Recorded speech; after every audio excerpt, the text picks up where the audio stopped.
ஒரே பொருள் 2 item ready பண்ணலாமா? ஒரு பேன் எடுத்துக்கலாம். பேனில் வந்து மேகியை நான் உடச்சி போட்டேங்க. உடச்சி போட்டு நல்லா பாயில் பண்ணி எடுத்துக்கலாம். அது கூட கொஞ்சம் மேகி மசாலா. இது கூட வேணும்னா நீங்கள் வந்து தக்காளியும் ஆட் பண்ணிக்கலாம். நெக்ஸ்ட்டு வந்து அந்த பக்கம் மேகி வேகட்டும், வெந்துட்டுருக்கட்டும். அடுத்து இந்த பக்கம் வந்து ஆம்லேட்டுக்கு தேவையான ஐட்டம் ரெடி பண்ணிடலாம். நான் வெங்காயம் மட்டும் போட்டிருக்கேன். வெங்காயம், உப்பு, மிளகாத்தூள் மட்டும் போட்டிருக்கேன். வேறு எதுவும் ஆட் பண்ணல. எங்கள் பாப்பாவுக்கு வந்து பச்சை மிளகா போட்டால் பிடிக்காது. ஸோ அவளுக்கு வந்து பெப்பரும் உப்பு மட்டும்தான் ஆட் பண்ணியிருக்கேன்.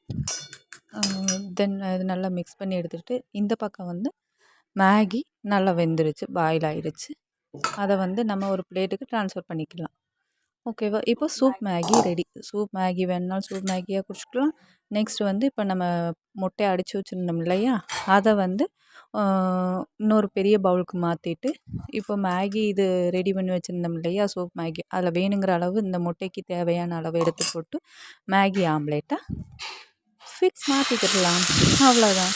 ஒரே டைமில் சூப் மேகியும் செஞ்சுக்கிடலாம், மேகி ஆம்லேட்டாகவும் செஞ்சுக்கலாம். உங்களுக்கு எது வேணுமோ அப்படியும் சாப்பிட்டுக்கலாம். மேகியாகவும் சாப்பிட்டுக்கலாம், ஆம்லேட்டாகவும் சாப்பிட்டுக்கலாம். உங்களுக்கு என்னோடய வீடியோ பிடிச்சிருந்தா மறக்காமல் சப்ஸ்கிரைப் பண்ணுங்கள், லைக் பண்ணுங்கள், கமெண்ட் பண்ணுங்கள்.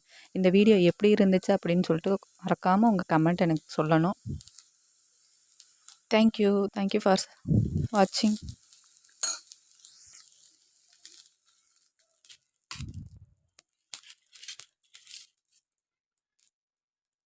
அதுவும் இந்த சம்மரில் அது குழந்தைங்களுக்கு இந்த மாதிரி செஞ்சு கொடுத்தோம்னா அவ்வளோ டேஸ்ட்டு. சம்மருன்னு இல்லை, ஈவினிங் ஸ்கூல் விட்டு வர டைம் இதை செஞ்சு கொடுத்தோம்னா ரொம்ப நல்லாயிருக்கும் இல்லையா? சட்டுன்னு செஞ்சிடலாம்.